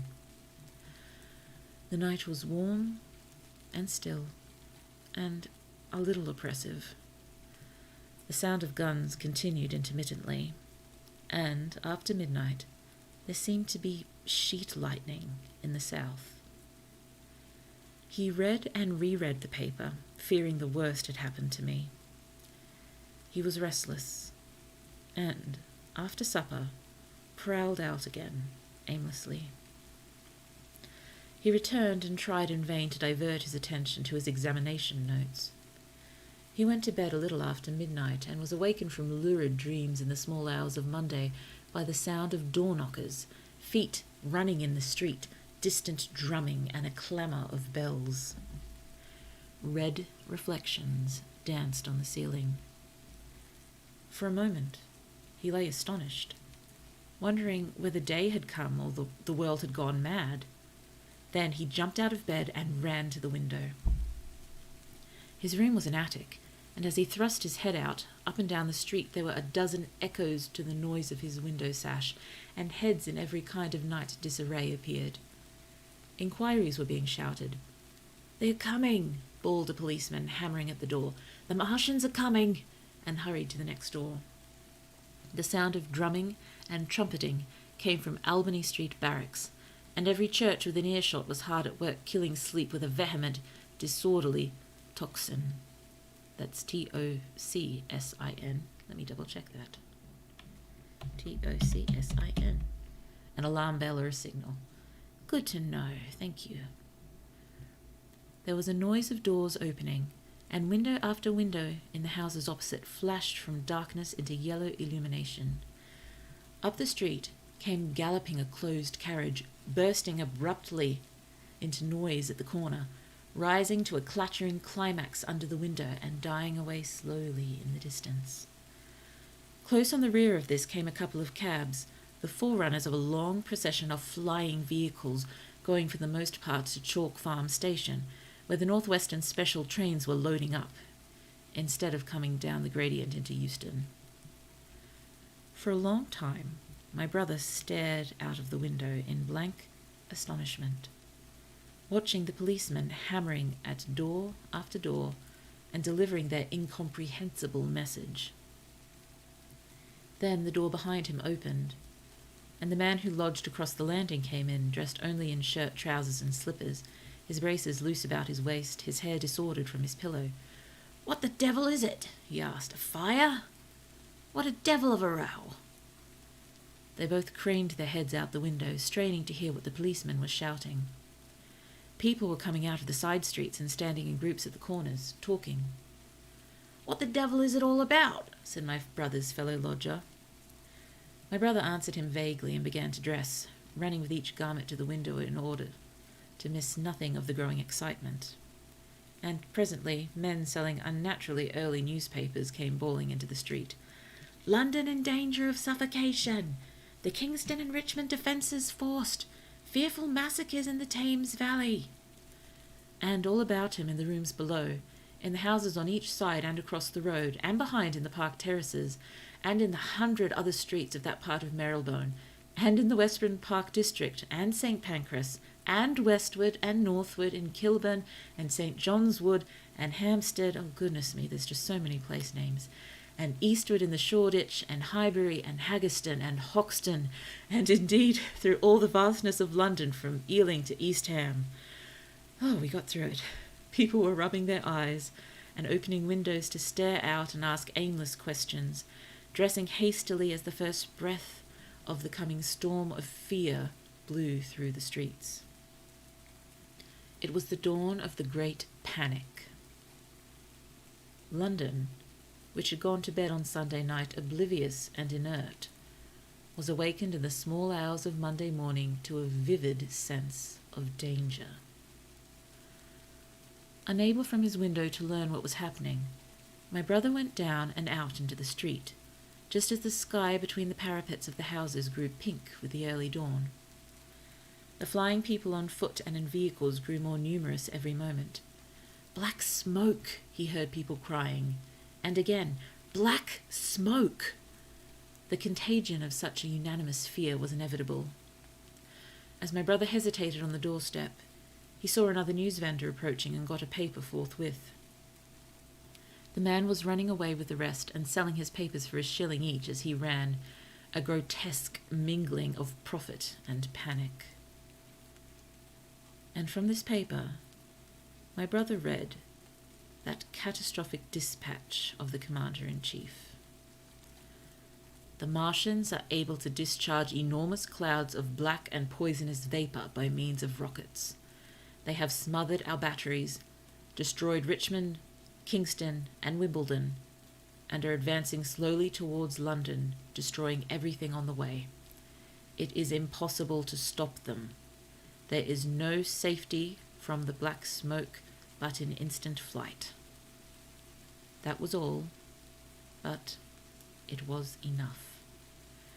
The whole population of the great 6 million city was stirring, slipping, running. Presently it would be pouring en masse northward. "Black smoke!" the voices cried. "Fire!" The bells of the neighbouring church made a jangling tumult. A cart, carelessly driven, smashed, amid shrieks and curses, against the water trough up the street. Sickly yellow lights went to and fro in the houses, and some of the passing cabs flaunted unextinguished lamps. And, overhead, the dawn was growing brighter, clear and steady and calm. He heard footsteps running to and fro in the rooms, and up and down stairs behind him. His landlady came to the door, loosely wrapped in a dressing gown and shawl, and her husband followed, ejaculating. As my brother began to realize the import of all these things, he turned hastily to his own room, put all his available money, some £10 altogether, into his pockets, and went out again into the street. And now on chapter 15. What had happened in Surrey? So we're back with Mr. Protagonist, it seems. It was a while the curate had sat and talked so wildly to me under the hedge in the flat meadows near Halliford, and while my brother was watching the fugitives stream over Westminster Bridge, that the Martians had resumed the offensive. So far as one can ascertain from the conflicting accounts that have been put forth, the majority of them remained busy with preparations in the Horsell pit until 9 that night, hurrying on some operation that disengaged huge volumes of green smoke. But 3 certainly came out about 8 o'clock, and, advancing slowly and cautiously, made their way through Byfleet and Pireford towards Ripley and Weybridge, and so came in sight of the expectant batteries against the setting sun. These Martians did not advance in a body, but in a line, each perhaps 1.5 miles from his nearest fellow. They communicated with one another by means of siren-like howls, running up and down the scale from one note to another. It was this howling and firing of the guns at Ripley and St. George's Hill that we heard at Upper Halliford. The Ripley gunners, unseasoned artillery volunteers who ought never to have been placed in such a position, fired one wild, premature, ineffectual volley, and bolted on horse and foot through the deserted village, while the Martian, without using his heat ray, walked serenely over their guns, stepped gingerly among them, passed in front of them, and so came unexpectedly upon the guns in Painshill, not Painshill. I don't know which one it is. Painshill Park, which he destroyed. The St. George's Hill men, however, were better led, or of better mettle. Hidden by a pine wood as they were, they seemed to have been quite unsuspected by the Martian nearest to them. They laid their guns as deliberately as if they had been on parade, and fired at about 1,000 yards range. The shells flashed all around him, and he was seen to advance a few paces, stagger, and go down. Everyone yelled together, and the guns were reloaded in frantic haste. The overthrown Martians set up a prolonged ululation, and immediately a second glittering giant answering him appeared over the trees to the south. It would seem that a leg of the tripod had been smashed by one of the shells. The whole of the second volley flew wide of the Martian on the ground, and simultaneously both his companions brought their heat rays to bear on the battery. The ammunition blew up. The pine trees all about the guns flashed into fire, and only one or two of the men who were already running over the crest of the hill escaped. After this, it would seem that the three took counsel together and halted, and the scouts who were watching them report that they remained absolutely stationary for the next half hour. The Martian who had been overthrown crawled tediously out of his hood, a small brown figure, oddly suggestive from that distance of a speck of blight, and apparently engaged in the repair of his support. About 9 he had finished, for his cowl was then seen above the trees again. It was a few minutes past 9 that night when these 3 sentinels were joined by 4 other Martians, each carrying a thick black tube. A similar tube was handed to each of the 3, and the 7 proceeded to distribute themselves at equal distances along a curved line between St. George's Hill, Weybridge, and the village of Send, southwest of Ripley. A dozen rockets sprang out of the hills before them, so soon as they began to move, and warned the waiting batteries about Ditton and Esher. At the same time, 4 of their fighting machines, similarly armed with tubes, crossed the river, and 2 of them, black against the western sky, came into sight of myself and the curate as we hurried wearily and painfully along the road that runs northward out of Halliford. They moved, as it seemed to us, upon a cloud, for a milky mist covered the fields and rose to 1/3 of their height. At this sight the curate cried faintly in his throat and began running, but I knew it was no good running from a Martian, and I turned aside and crawled through the dewy nettles and brambles into a broad ditch by the side of the road. He looked back, saw what I was doing, and turned to join me. The 2 halted, the nearer to us standing and facing Sunbury, the remoter being a grey indistinctness towards the evening star, away towards Staines. The occasional howling of the Martians had ceased. They took up their positions in the huge crescent about their cylinders in absolute silence. It was a crescent with 12 miles between its horns. Never since the devising of gunpowder was the beginning of a battle so still. To us, and to an observer about Ripley, it would have had precisely the same effect. The Martians seemed in solitary possession of the darkling night, lit only as it was by the slender moon, the stars, the afterglow of the daylight, and the ruddy glare from St. George's Hill and the woods of Payne's Hill. That keeps tripping me up, whether it's Payne's Hill or Payneshill. I'm going to stick with Payne's Hill for now. But facing that crescent everywhere, at Staines, Hounslow, Ditton, Esher, Ockham, behind the hills and woods south of the river, and across the flat grass meadows to the north of it, wherever a cluster of trees or village houses gave sufficient cover, the guns were waiting. The signal rockets burst and rained their sparks through the night and vanished, and the spirit of all those watching batteries rose to a tense expectation. The Martians had but to advance into the line of fire, and instantly these motionless black forms of men, these guns glittering so darkly in the early night, would explode into a thunderous fury of battle.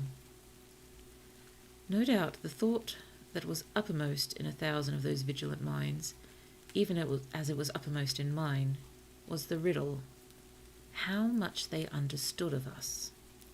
Did they grasp that we in our millions were organized, disciplined, working together?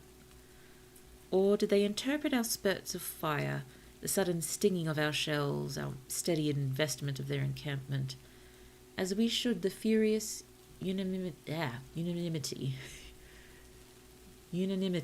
of onslaught in a disturbed hive of bees?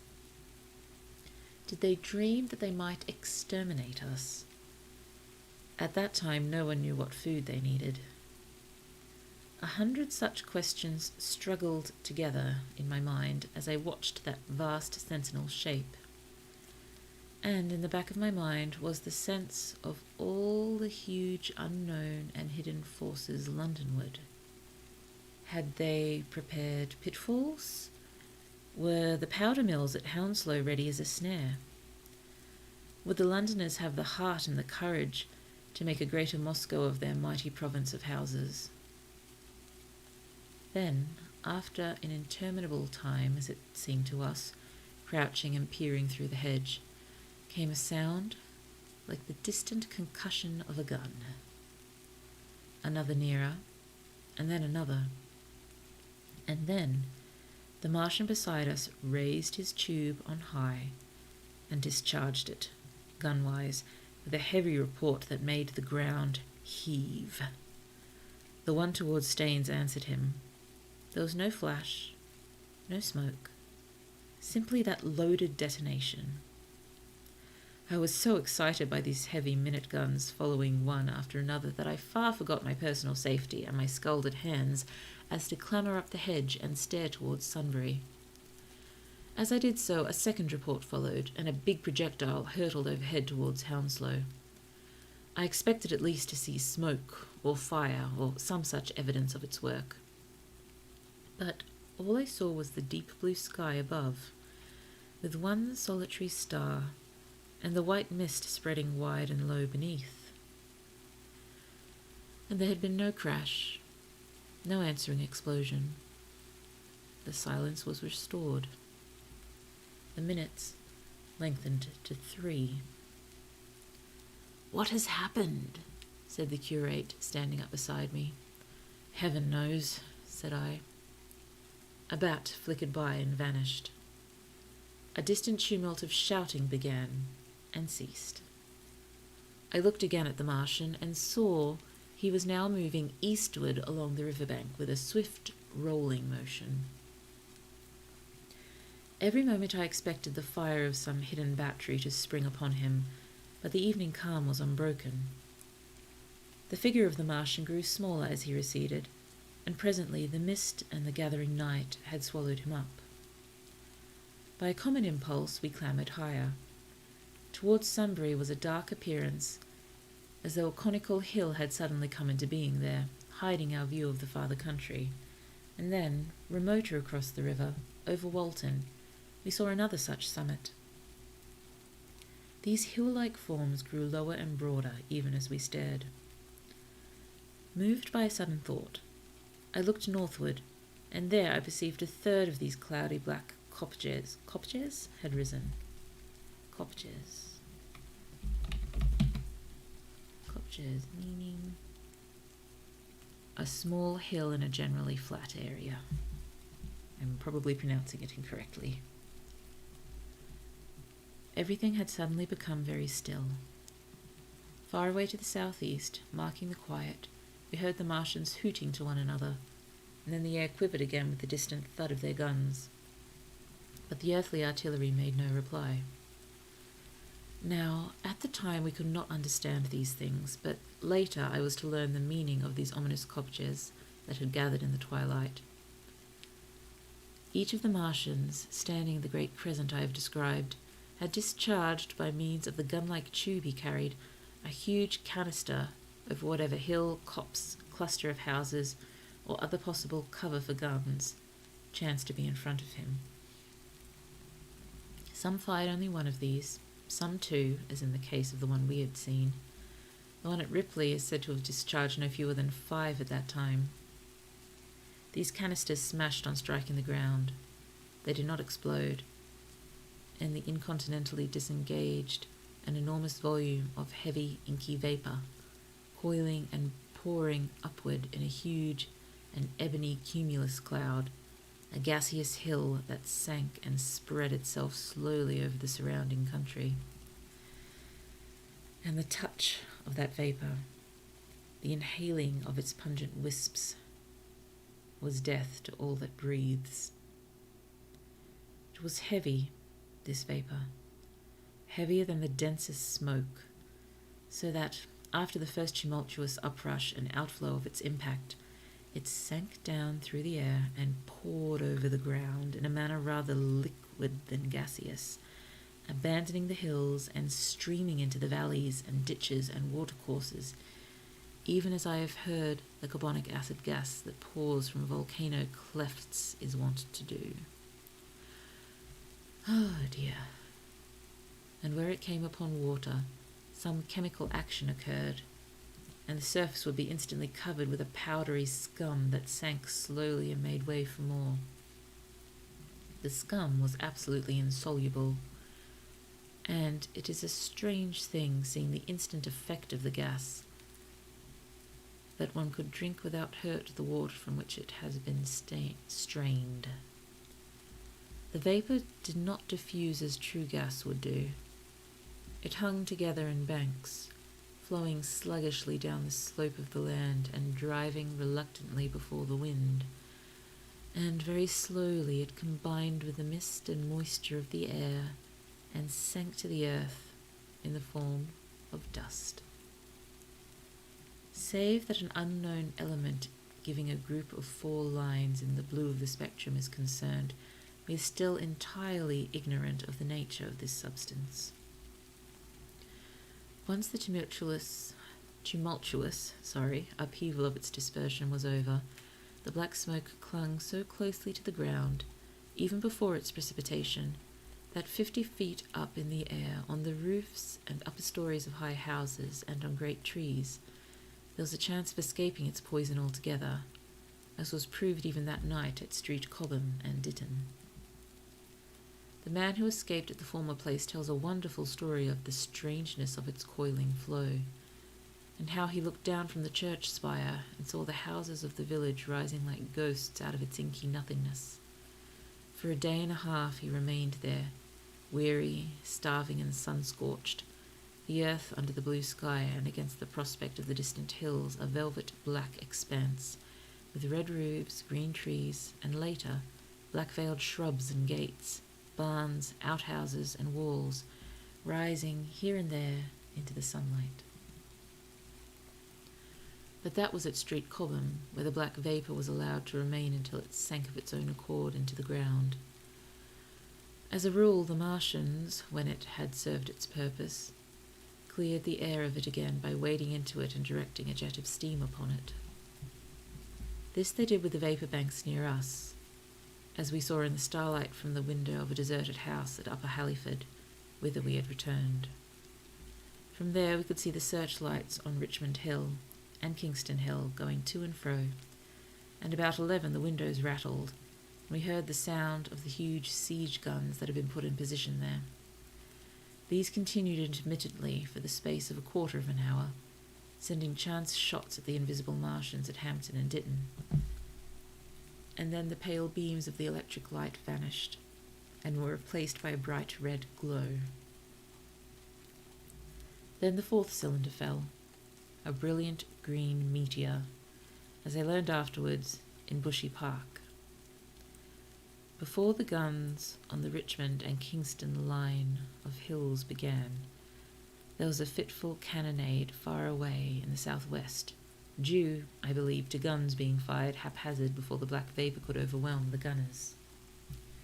So, setting about it as methodically as men might smoke out of a wasp's nest, the Martians spread this strange, stifling vapour over the Londonward country.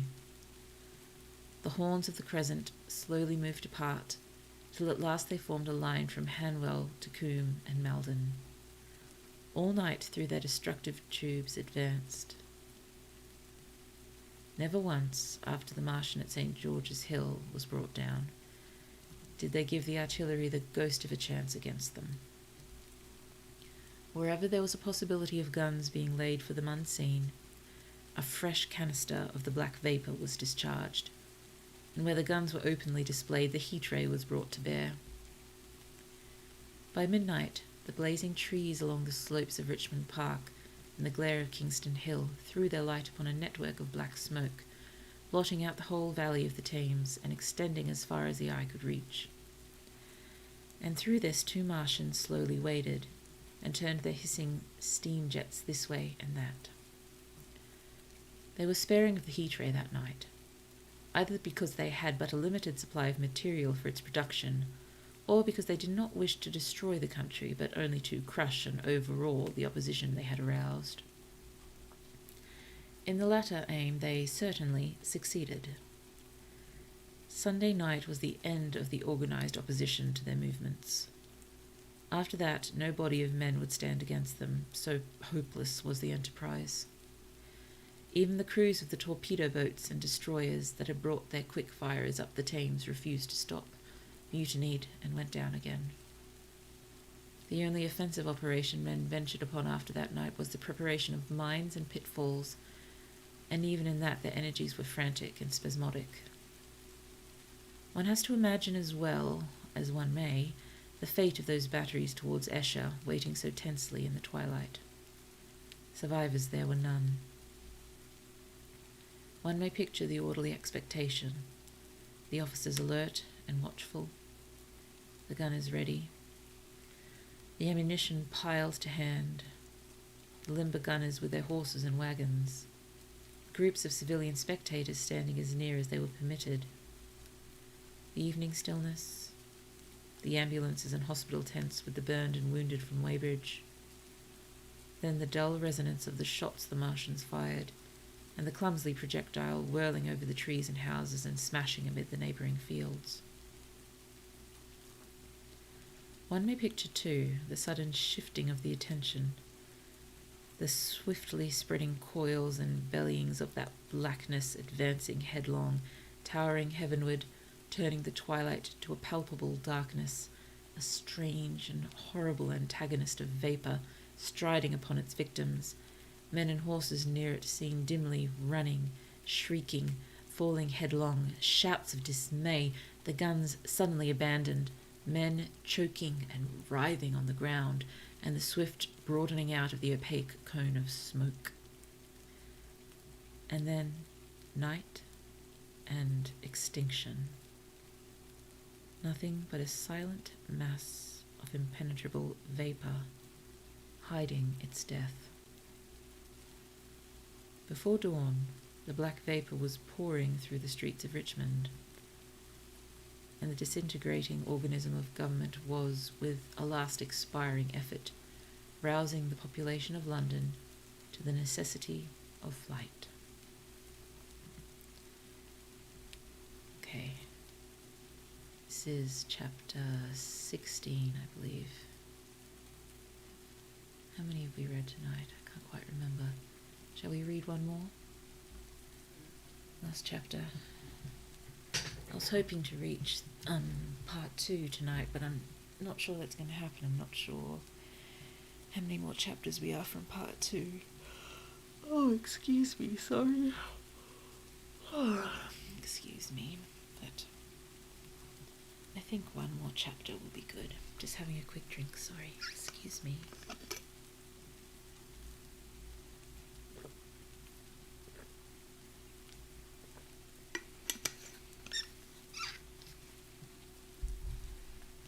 Okay. Chapter 16. The Exodus from London. So you understand the roaring wave of fear that swept through the greatest city in the world just as Monday was dawning. The stream of flight rising swiftly to a torrent, lashing in a foaming tumult around the railway stations, banked up into a horrible struggle about the shipping in the Thames, and hurrying by every available channel northward and eastward. By 10 o'clock, the police organisation, and by midday even the railway organisations, were losing coherency, losing shape and efficiency, guttering, softening, running at last in that swift liquefaction of the social body. All the railway lines north of the Thames and the southeastern people at Cannon Hill had been warned by midnight on Sunday, and the trains were being filled. People were fighting savagely for standing room in the carriages even at 2 o'clock. By 3, people were being trampled and crushed, even in the Bishopsgate Street, a couple of 100 yards or more from Liverpool Street Station. Revolvers were fired, people stabbed, and the policemen who had been sent to direct the traffic, exhausted and infuriated, were breaking the heads of the people they were called out to protect. And as the days advanced, day singular, and as the day advanced, and the engine drivers and stokers refused to return to London, the pressure of the flight drove the people into an ever-thickening multitude away from the stations and along the northward-running roads. By midday, a Martian had been seen at Barnes, and a cloud of slowly sinking black vapour drove along the Thames and across the flats of Lambeth, cutting off all escape over the bridges in its sluggish advance. Another bank drove over Ealing and surrounded the little island of survivors on Castle Hill, alive but unable to escape. After a fruitless struggle to get aboard a northwestern train at Chalk Farm, the engines of the trains that had loaded in the goods yard there ploughed through shrieking people, and a dozen stalwart men fought to keep the crowd from crushing the driver against his furnace. My brother emerged upon the Chalk Farm road, dodged across through a hurrying swarm of vehicles, and had the luck to be foremost in the sack of a cycle shop. The front tire of the machine he got was punctured in dragging it through the window, but he got up and off, notwithstanding, and with no further injury than a cut wrist. The steep foot of Haverstock Hill was impassable owing to several overturned horses, and my brother struck into Belsize Road.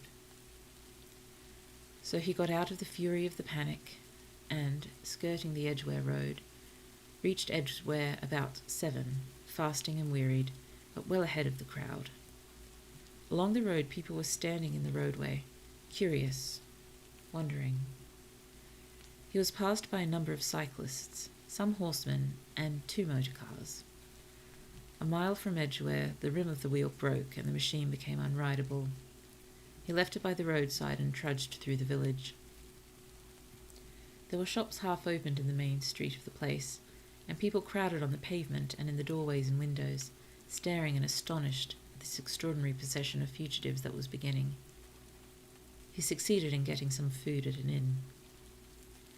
For a time he remained in Edgware, not knowing what next to do. The flying people increased in number. Many of them, like my brother, seemed inclined to loiter in the place. There was no fresh news of the invaders from Mars. At that time the road was crowded, but as yet far from congested. Most of the fugitives at that hour were mounted on cycles.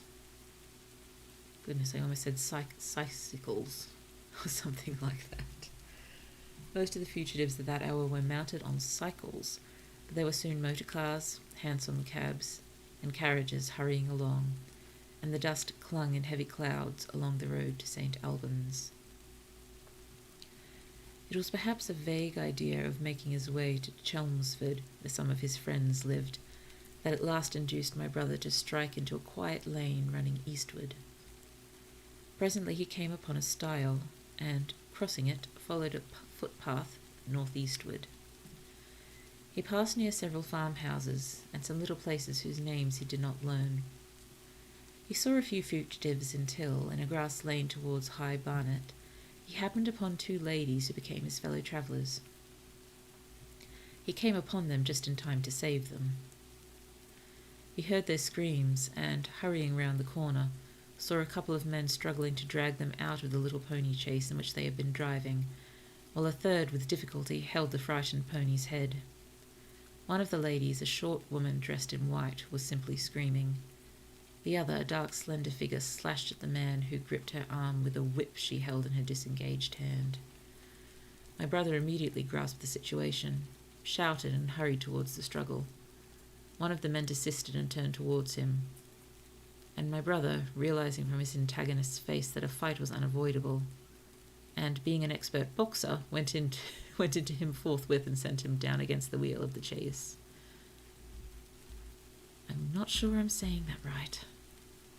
Chaise. I think I've always pronounced it chase in my head, but I've never actually figured out how to actually pronounce it properly. Okay, sorry. Just running into so many words I'm not sure how to pronounce. It was no time for pugilistic chivalry, and my brother laid him quiet with a kick and gripped the collar of the man who pulled at the slender lady's arm. He heard the clatter of hoofs, and the whip stung against his face. A third antagonist struck him between the eyes, and the man he held wrenched himself free and made off down the lane in the direction from which he had come. Partly stunned, he found himself facing the man who had held the horse's head, and became aware of the chase receding from him down the lane, swaying from side to side, and with the women in it looking back. The man before him, a burly rough, tried to close, and he stopped him with a blow in the face. Then, realizing that he was deserted, he dodged round and made off down the lane after the chase, with a sturdy man close behind him, and the fugitive, who had turned now, following remotely. Sorry, I just need some more water.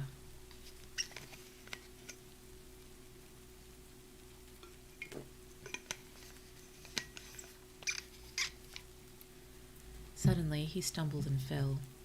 His immediate pursuer went headlong, and he rose to his feet to find himself with a couple of antagonists again. He would have had little chance against them, had not the slender lady very pluckily pulled up and returned to his help. It seems she had a revolver all this time, but it had been under the seat when she and her companion were attacked. She fired at 6 yards distance, narrowly missing my brother. The less courageous of the robbers made off, and his companion followed him, cursing his cowardice. They both stopped in sight of the lane, where the third man lay insensible. "Take this," said the slender lady, and she gave my brother her revolver. "Get back to the chase," said my brother, wiping the blood from his split lip. She turned without a word. They were both panting, and they went back to where the lady in white struggled to hold back the frightened pony. The robbers had evidently had enough of it. When my brother looked again, they were retreating. "I'll sit here," said my brother, "if I may," and he got up upon the empty front seat. The lady looked over her shoulders. "Give me the reins," she said, and laid the whip along the pony's side. In another moment, a bend in the road hid the 3 men from my brother's eyes. So, quite unexpectedly, my brother found himself panting, with a cut mouth, a bruised jaw, and blood-stained knuckles, driving along an unknown lane with these 2 women. He learned they were the wife and younger sister of a surgeon living at Stanmore, who had come in the small hours from a dangerous case at Pinner, and heard at some railway station on his way of the Martians' advance. He had hurried home, roused the women — the servant had left them 2 days before — packed some provisions, put his revolver under the seat, luckily for my brother, and told them to drive on to Edgware with the idea of getting a train there. He stopped behind to tell the neighbours. He would overtake them, he said, at about 4:30 in the morning, and now it was nearly 9 and they had seen nothing of him. They could not stop in Edgware because of the growing traffic through the place, and so they had come into this side lane. That was the story they told my brother in fragments when presently they stopped again, nearer to New Barnet. He promised to stay with them, at least until they could determine what to do, or until the missing man arrived, and professed to be an expert shot with a revolver, a weapon strange to him, in order to give them confidence. They made a sort of encampment by the wayside, and the pony became happy in the hedge. He told them of his own escape out of London, and all that he knew of these Martians and their ways. The sun crept higher in the sky, and after a time their talk died out, gave place to an uneasy state of anticipation. Several wayfarers came along the lane, and of these my brothers gathered such news as he could. Every broken answer he had deepened his impression of the great disaster that had come on humanity, deepened his persuasion of the immediate necessity for prosecuting this flight. He urged the matter upon them. "We have money," said the slender woman, and hesitated. Her eyes met my brother's, and her hesitation ended. "So have I," said my brother. She explained they had as much as £30 in gold, besides a £5 note, and suggested that with that they might get upon a train at St. Albans or New Barnet. My brother thought that was hopeless, seeing the fury of the Londoners to crowd upon the trains, and broached his own idea of striking across Essex towards Harwich, and thence escaping from the country altogether. Mrs. Elphinstone, that was the name of the woman in white, would listen to no reasoning, and kept calling upon George, but her sister-in-law was astonishingly quiet and deliberate, and at last agreed to my brother's suggestion. So, designing to cross the Great North Road, they went on towards Barnet, my brother leading the pony to save it as much as possible. As the sun crept up the sky, the day became excessively hot, and underfoot a thick, whitish sand grew burning and blinding, so that they travelled only very slowly. The hedges were grey with dust, and as they advanced towards Barnet, a tumultuous murmuring grew stronger. They began to meet more people. For the most part, these were staring before them, murmuring indistinct questions, jaded, haggard, unclean. One man in evening dress passed them on foot, his eyes on the ground. They heard his voice, and, looking back at him, saw one hand clutched in his hair and the other beating invisible things. His paroxysm? His paroxysm of rage over, he went back on his way without once looking back.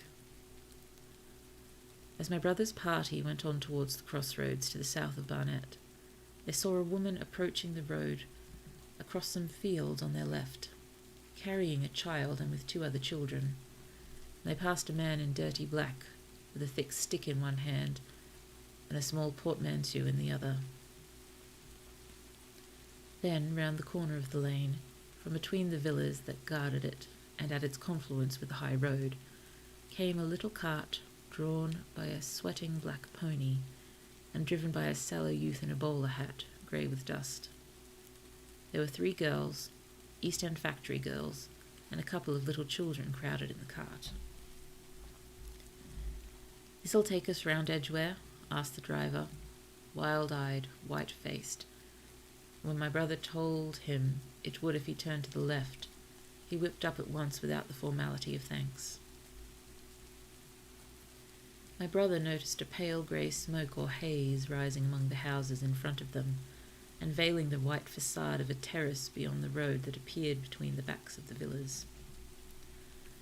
Mrs. Elphinstone suddenly cried out at a number of tongues of smoky red flame leaping up above the houses in front of them against the hot blue sky. The tumultuous noise resolved itself now into the disorderly mingling of many voices, the gride of many wheels, the creaking of wagons, and the staccato of hoofs.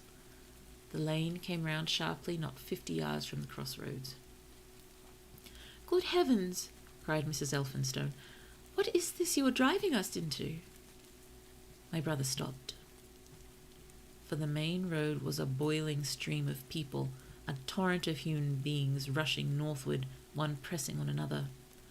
A great bank of dust, white and luminous in the blaze of the sun, made everything within 20 feet of the ground grey and indistinct, and was perpetually renewed by the hurrying feet of a dense crowd of horses and of men and women on foot, and by the wheels of vehicles of every description. "Way!" my brother heard voices crying. "Make way!" It was like riding into the smoke of a fire to approach the meeting point of the lane and the road.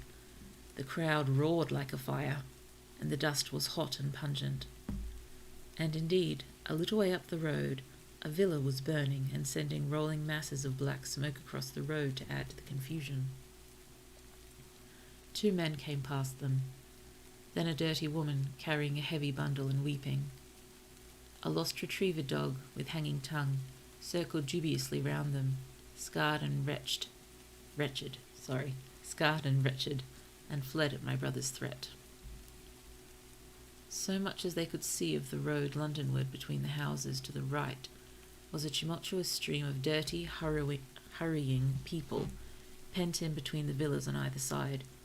The black heads, the crowded forms, grew into distinctness as they rushed towards the corner, hurried past, and merged their individuality again in a receding multitude that was swallowed up at last in the cloud of dust. "Go on," cried the voices. "Way, way!" One man's hands pressed on the back of another. My brother stood at the pony's head. Irresistibly attracted, he advanced slowly, pace by pace, down the lane. Edgware had been a scene of confusion. Chalk Farm a riotous tumult, but this was a whole population in movement. It is hard to imagine that host. It had no character of its own. The figures poured out past the corner and receded with their backs to the group in the lane. Along the margin came those who were on foot, threatened by the wheels, stumbling in the ditches, blundering into one another. The carts and carriages crowded close upon one another, making little way for those swifter and more impatient vehicles that darted forward every now and then when an opportunity showed itself of doing so, sending the people scattering against the fences and gates of the villas. "Push on," was the cry. "Push on, they are coming." In one cart stood a blind man in the uniform of the Salvation Army, gesticulating with his crooked fingers and bawling, "Eternity! Eternity!" His voice was hoarse and very loud, so that my brother could hear him long after he was lost to sight in the dust. Some of the people who crowded in the carts whipped stupidly at their horses and quarrelled with other drivers. Some sat motionless, staring at nothing with miserable eyes. Some gnawed their hands with thirst or lay prostrate in the bottoms of their conveyances. The horses' bits were covered in foam, their eyes bloodshot. There were cabs, carriages, shop carts, wagons, beyond counting, a mail cart, a road cleaner's cart marked vestry of St. Pancras, a huge timber wagon crowded with roughs. A brewer's dray rumbled by with its two near wheels splashed with fresh blood. "Clear the way," cried the voices. "Clear the way." "Eternity! Eternity!" came echoing down the road. There were sad, haggard women tramping by, well-dressed, with children that cried and stumbled, their dainty clothes smothered in dust, their weary faces smeared with tears. With many of these came men, sometimes helpful, sometimes lowering and savage, fighting side by side with them, pushed some weary street outcast in faded black rags, wide-eyed, loud-voiced and foul-mouthed. There were sturdy workmen thrusting their way along, wretched, unkempt men, clothed like clerks or shopmen, struggling spasmodically. A wounded soldier, my brother noticed, men dressed in the clothes of railway porters, one wretched creature in a nightshirt with a coat thrown over it. But varied as its composition was, certain things all that host had in common. There were fear and pain on their faces, and fear behind them. A tumult up the road, a quarrel for a place in a wagon, sent the whole host of them quickening their pace. Even a man so scared and broken that his knees bent under him was galvanized for a moment into renewed activity. The heat and dust had already been at work upon this multitude. Their skins were dry, their lips black and cracked. They were all thirsty, weary, and footsore. And amid the various cries, one heard disputes, reproaches, groans of weariness and fatigue. The voices of most of them were hoarse and weak. Through it all ran a refrain, "Way! Way! The Martians are coming!" Few stopped and came aside from that flood. The lane opened slantingly into the main road with a narrow opening, and had a delusive appearance of coming from the direction of London. Yet a kind of eddy of people drove into its mouth, weaklings elbowed out of the stream, who for the most part rested but a moment before plunging into it again.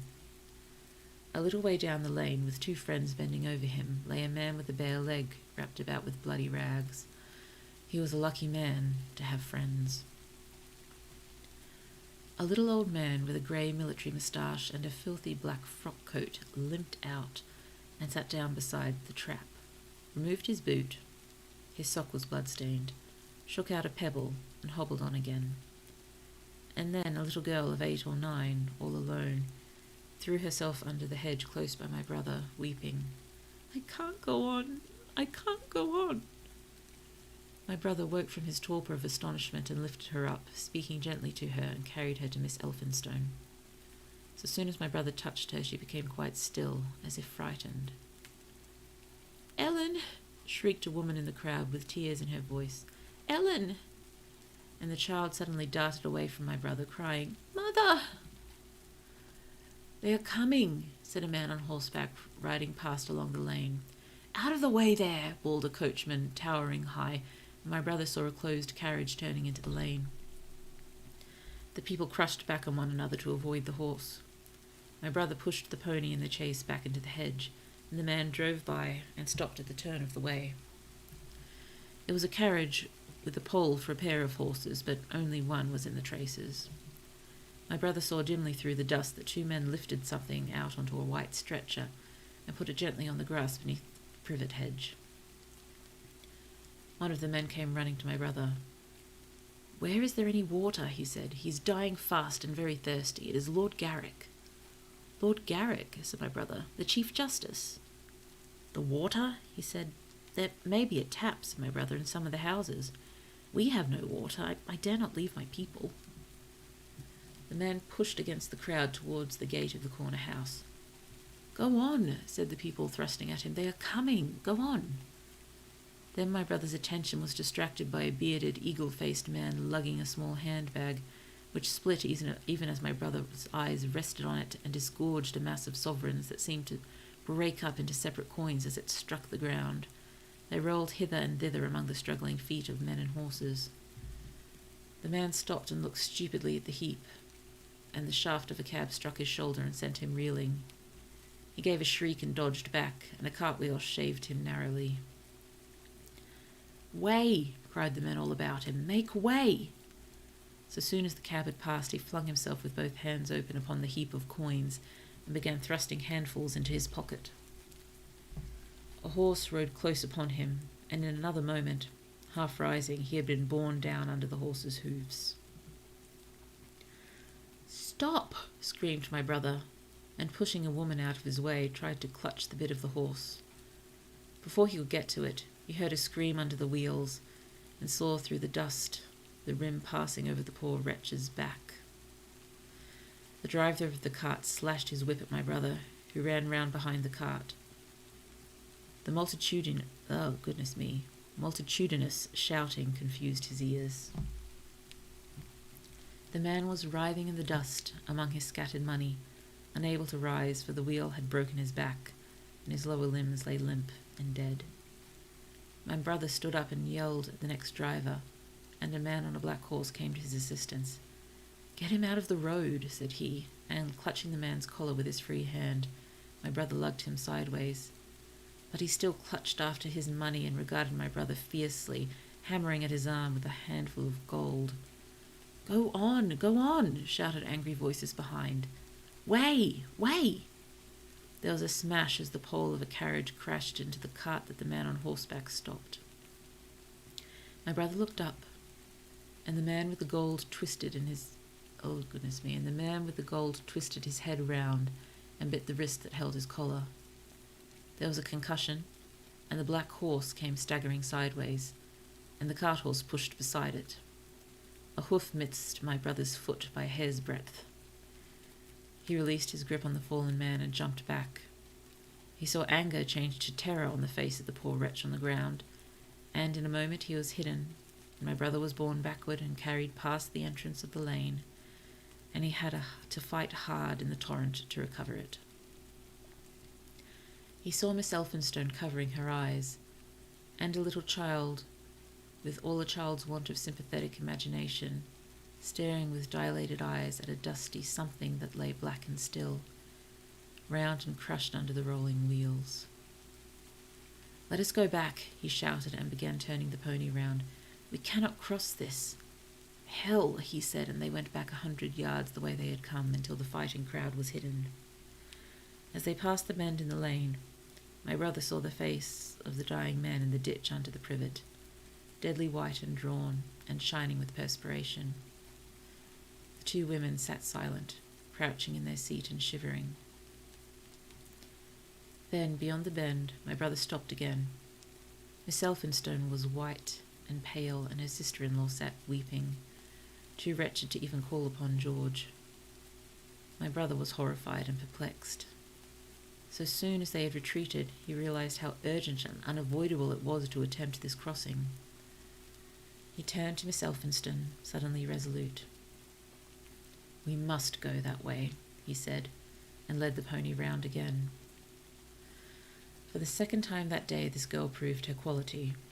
To force their way into a torrent of people, my brother plunged into the traffic and held back a cab horse, while she drove the pony across its head. A wagon locked wheels for a moment and ripped along Splinter from the chase. In another moment they were caught and swept forward by the stream. My brother, with the cabman's whip marks red across his face and hands, scrambled into the chase and took the reins from her. "Point the revolver at the man behind," he said, giving it to her, "if he presses us too hard." "No, point it at his horse." Then he began to look for a chance of edging to the right across the road.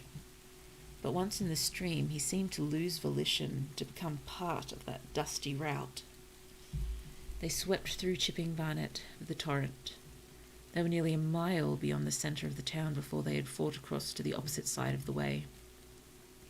It was din and confusion indescribable, but in and beyond the town the road forks repeatedly, and this to some extent relieved the stress.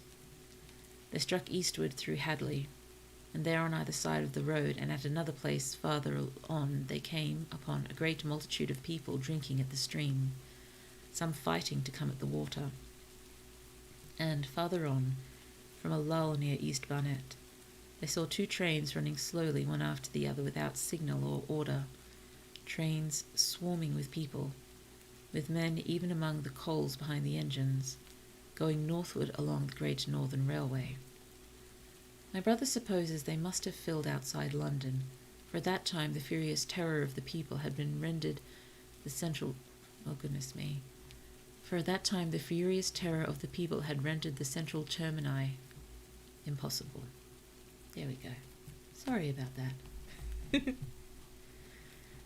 Near this place they halted for the rest of the afternoon, for the violence of the day had already utterly exhausted all three of them. They began to suffer the beginnings of hunger. The night was cold, and none of them dared to sleep. And in the evening many people came hurrying along the road nearby their stopping place, fleeing from unknown dangers before them, and going in the direction from which my brother had come. Okay, I think the next chapter may be the last one in part 1, but I think that's more than enough for tonight. So the next chapter, chapter 17, is The Thunder Child, which I believe is an ironclad. So I think humankind is about to have another short-lived victory, if I remember correctly. And by remembering correctly, I mean remembering what happened in the Jeff Wayne's musical of the War of the Worlds, which is slightly different. Oh dear, goodness me, I'm tired. I hope you're doing all right. If you are, I'm just going to look up my lyrics for our goodbye song.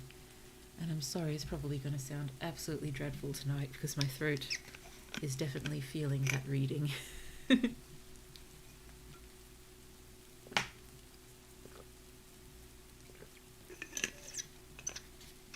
Okay. So that was our third The War of the Worlds reading session. I do very much want to get through the story.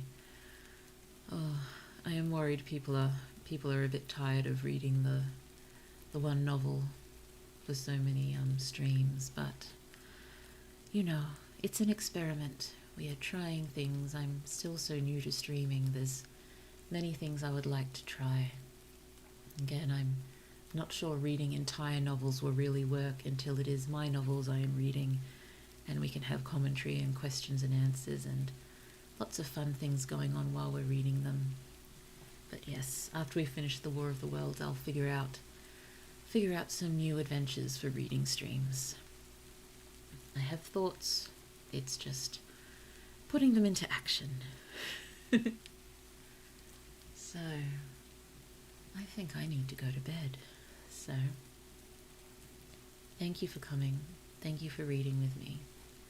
And wherever you are in the world, good night, good afternoon, good afternoon. I said that one twice, didn't I? I'm tired. Or good morning. And I hope the rest of your day is absolutely lovely, because that's what you deserve. So, let's sing the parting glass and we will call it a night. Apologies if my voice cracks everywhere. Of all the money that e'er I had, I have spent it in good company. Oh, and all the harm I've ever done, alas, it was to none but me. And all I've done for want of wit, to memory now I can't recall. So fill to me the parting glass. Good night, and joy be to you all. Oh dear. Until next time. Bye bye.